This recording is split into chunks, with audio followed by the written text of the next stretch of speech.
All right, taking a look at a lesson this time dealing with the area of triangles and quadrilaterals. These are probably at least some formulas, maybe all of them that you've seen before, but we want to begin to look at them in a little bit different light. I want you to begin to understand that I'm not just going to hand you the right numbers all the time. There may be some work that you have to do. All right, so we're going to be dealing with a whole lot of stuff. We're going to talk about basically what area is and how it's measured and why it's measured. That's probably something you haven't been over before.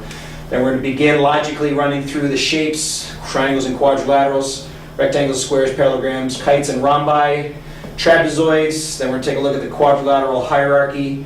Then we're going to take a look at triangles and plane quadrilaterals. Triangles have three ways to be done. Very, very powerful thing that we can do with triangles. Triangles have been very powerful all year. Hopefully you're beginning to realize triangles are pretty darn sweet. All right. First thing we're going to talk about is how area is measured. Now, area could be measured in a way differently than what we're going to describe here. But we measure area, we have to have something that takes up space. For example, a centimeter is a length measurement. Okay? So if I had a rectangle, and I just laid one direction this way, one direction this way, one direction this way, one direction, this can't work. Now some of you are saying, well look, your lines have a little bit, they have thickness only because I can't actually draw a segment. A centimeter is actually a length that has no thickness, so I could literally have infinite number of centimeters, quote unquote, laid down in here, never cover anything, doesn't cover any space. So the next idea is, well, what about a square? A square takes up space. Now why a square? We could use rectangles. In fact, we could use any shape we wanted to that does something called tessellating. Tessellation means you have shapes that fit together without overlapping that cover the entire plane. Now rectangles tessellate, squares tessellate, parallelograms tessellate, triangles tessellate. There's all kinds of hexagons tessellate. So why squares? Well, squares have a couple of properties that are really useful. Property number one is they have right angles. It allows us to have bases and heights that are always the same. If you recall, I told you when we're dealing with this unit that bases and heights always have to be perpendicular. This is actually the reason why they have to be perpendicular, because I've got to cut all this stuff into little squares, and those little squares are what it is that I happen to be after. The second thing is, it's the same length on both of the sides. Okay? So no longer do I need to know two measurements. I can only know one thing. All I need to know is that this is 1 square centimeter.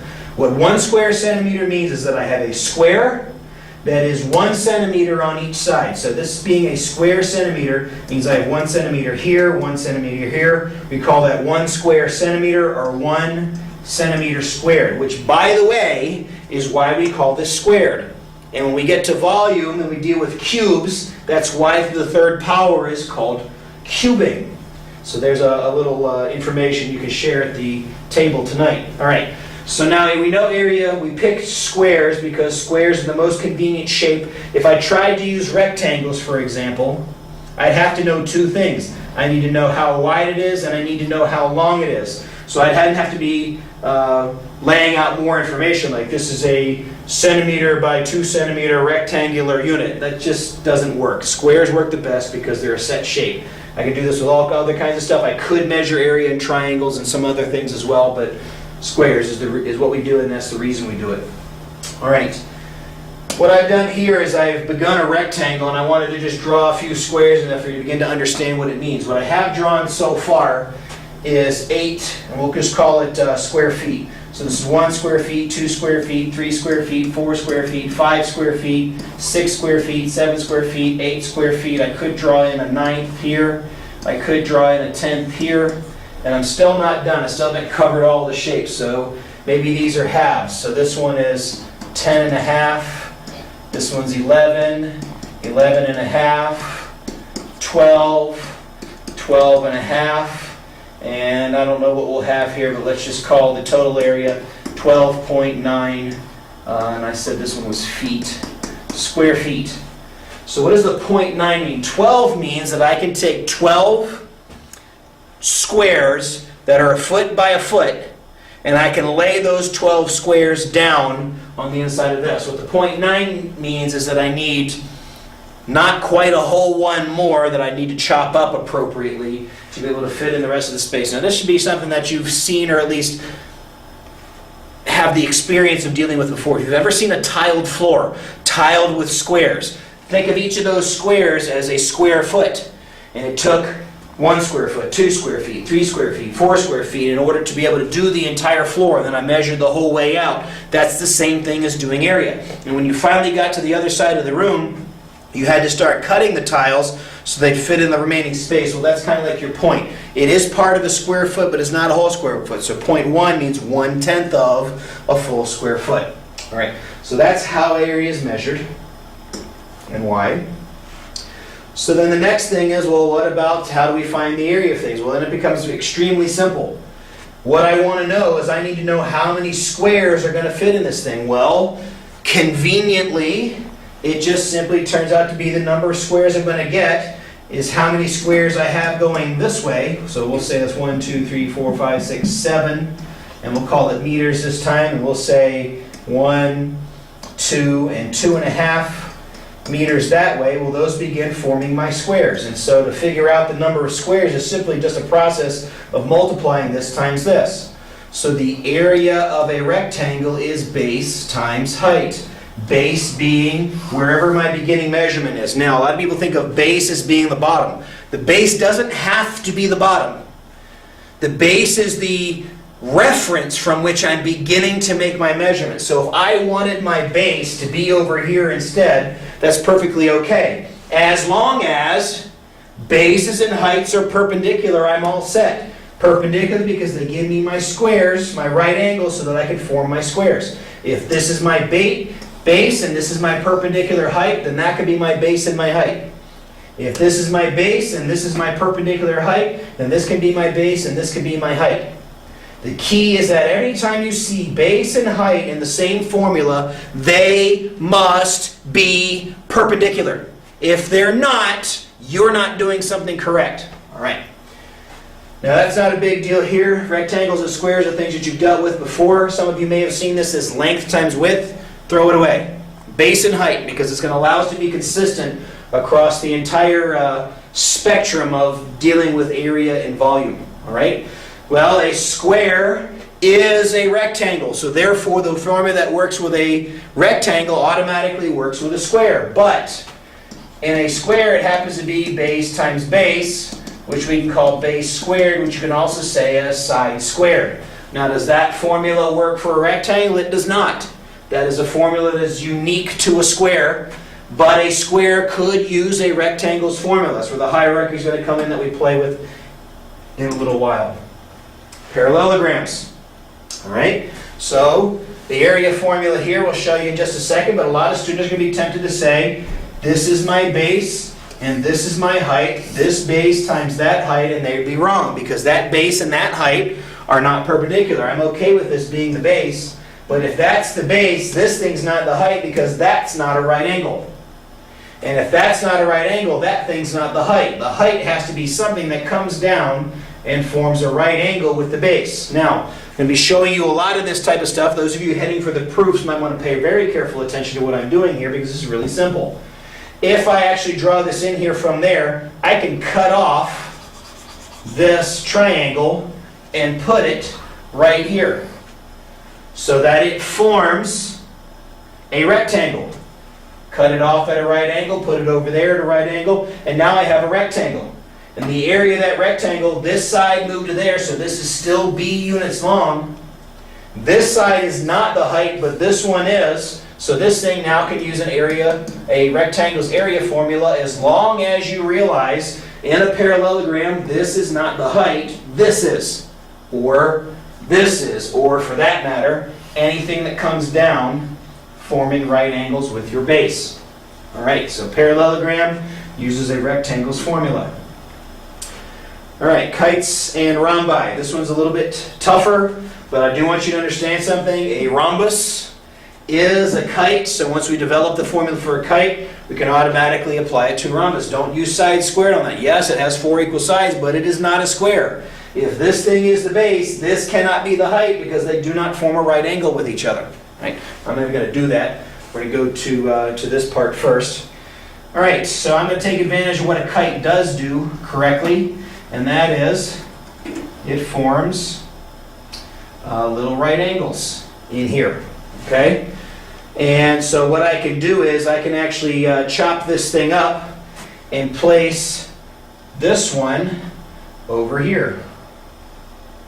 And I can place this one upside down over here. And since I had right angles to begin with, boy, I drew that terribly. I get a right angle here and a right angle there. And so I end up with a rectangle again. But I need to think about how this particular rectangle was put together. All right? So this rectangle height, I'm going to call this the base for just a second, is equal to the length of the longer diagonal. So we're going to call that diagonal 1, being the longer one in this case. The length of this rectangle is also diagonal 1. Right? So the base of this rectangle is equal to that. Now how tall is this rectangle? The height is right here. Well, the height of that rectangle is 1/2 of the second diagonal. So this side on this rectangle is 1/2 of diagonal 2. So my area formula then is 1/2 diagonal 1 times diagonal 2. Now I did move the 1/2 around, but it's still not a big deal. You understand it. So in a kite, now by the way, let me back up here real quick and make sure you understand something. What if you forget this formula? What if you forget 1/2 d1 d2? All of you know how to find the area of a triangle. If you don't already, you're going to know how in just a minute. Divide this thing into triangles and find the area of those and add them together appropriately. You don't have to memorize a formula. Yes, the formula is this. Hey, it's a kite. There's the formula. Bang.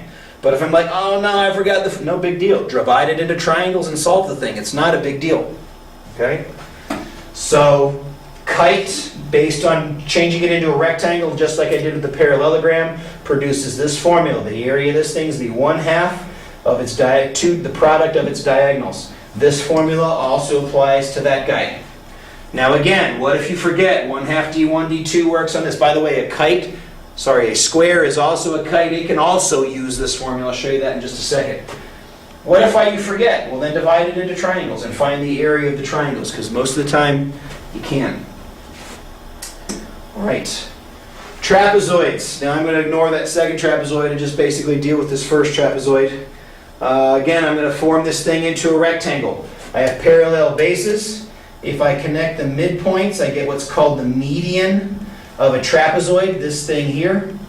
And if I cut straight down and I cut straight down, and this one happens to be isosceles because it's the only thing I can draw on this thing. But this works with non-isosceles trapezoids as well. You can flip this thing up to here. And it becomes there, and it becomes there. And so now you have a rectangle in here. How do you find the area of the rectangle? The rectangle is the area of the base. From here to here is the base of that rectangle. That's the same length as this median. The median is found by base 1 plus base 2 divided by 2. That's the length of the median. It's the average of the two bases in the trapezoid. That gets multiplied times the height, which the height in the two shapes is the same. That's one way you'll see the trapezoid formula. Area equals height times base 1 plus base 2 divided by 2. This is a good true formula, because what this allows you to do is understand that this one side is the average of the bases. But you'll also see in this form 1/2 h times b1 plus b2.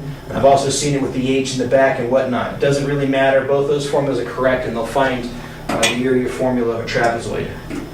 All right, so the quadrilateral hierarchy. If you have a quadrilateral and it's a trapezoid, we know we have area equals h times b1 plus b2 divided by 2. That's one of the forms of the formula. That'll work there. We know that for a kite, area equals 1/2 d1 d2. A kite is a rhombus, which is a square, so that formula works for squares, rhombi, and kites. A square is a kite, so we can use the formula for kites. All right? Heading to parallelograms, area is equal to base times height. That also happens to be the same area formula for a rectangle, which can also be used on a square. So a square can use this one, or a square can use that one, or a square can use its own unique one, which is that one. That's only 4 formulas, and it covers everything that goes on here. Trapezoids includes isosceles trapezoids, so not a big deal dealing with that stuff. And all of these shapes can be divided into triangles, and finding the area of the triangles and adding or multiplying them appropriately. Which takes us to triangles. All right, well, here's what we know, and this is the reason I drew this picture this way. It's pretty simple. A triangle copied, flipped over, and set on it actually forms a parallelogram. Anytime you have a triangle, it and a copy of itself could be put together to form a parallelogram. So this whole orange shape has the same area formula as the parallelogram, which is going to be base times height. Obviously, my triangle is not two triangles, it's a triangle. So that means the area must be 1/2 base times height for a triangle. So that's the main formula, the formula that you probably have already seen and already know. Now I want to show you a couple more as well that are helpful in certain situations. Next one is, if we have a side, side, side situation, there's a couple things I can do here. The first thing I can do is I can take my side, side, side, find the measure of the angle, draw in my height, because none of these are heights. It's not a right triangle, so none of these are heights. So let's say I found the measure of this angle. I could use the law of cosines, find this angle, which would then allow me to find the height of this side, and then I could do 1/2 base times height on that. That's a perfectly fine strategy. If that's what you want to do, go ahead. But there's another way, called Heron's formula, which is one that's an ancient formula. The area for this triangle is equal to the square root of s times s minus a times s minus b times s minus c. All right, A, B, and C are the same A, B, and C they've been all year. They're the three sides of the triangle. So what's this S thing? S is what's called a semi-perimeter. Semi means half, perimeter means perimeter. You find perimeter by adding all the sides together. So the semi-perimeter means half of the perimeter. So S is equal to A plus B plus C divided by 2. So this one takes a couple of calculations, but so does using the law of cosines and then finding the height. So you just have to pick whichever one makes sense to you. I actually use Heron's formula the most. You find the perimeter of the shape. If you're given side, side, side, I can find that perimeter by just adding together, divide by 2. Whatever that number is goes here, here, here, and here. S by itself, then subtract A from it, subtract B from it, subtract C from it, multiply all those together, and then take the square root. Now, why take the square root? Well, if this is centimeters, centimeters, centimeters, centimeters, that gives you centimeters to the fourth. That's not area. That's like the fourth dimension of centimeters, whatever that means. So the square root takes centimeters to the fourth power, makes a centimeters to the second power, which is therefore then an area. All right, one last one, dealing with triangles. If you have a side angle side situation, again, I don't have a right triangle, I just have a side angle side, so I know the side, the angle, and the side. The area formula is equal to 1/2 AB, the sine of the angle. A and B stand for the two sides that I have in an SAS situation, and the angle is the angle that I have. So if I have a SAS triangle, side, angle, side. By the way, this is not SSA. Okay, this has to be an SAS situation. SAS, where the angle is in between the two sides, then I would just use this formula, and that will pop the area of the triangle. All right, so this is a piece of cake. What do you do with just plain old quadrilaterals, or plain old whatever for that matter? How do you solve this? These things don't have formulas because there's an infinite number of different or weird combinations that can go with these triangles. So what do? Very simple. Take the information you're given, divide it into triangles, find the area of the triangles, and add them together. Or, in this case, I could draw across here, find the area of the big triangle minus the area of the little triangle, and the leftover quadrilateral would be there. Just find a strategy, somehow, some way to be able to put the thing together and be able to find the area of it. And this goes for any shape. I mean, you can have all kinds of oddball shapes. There's just a strategy. Just find a way to divide it into something that you know how to do, and then multiply those things together. The three triangle formulas are vitally important. You need to make sure that you know those so that you can use them. They'll help you pretty much solve anything that you happen to get stuck on. So that's it. That's area from top to bottom for triangles and quadrilaterals. Until next time, see ya!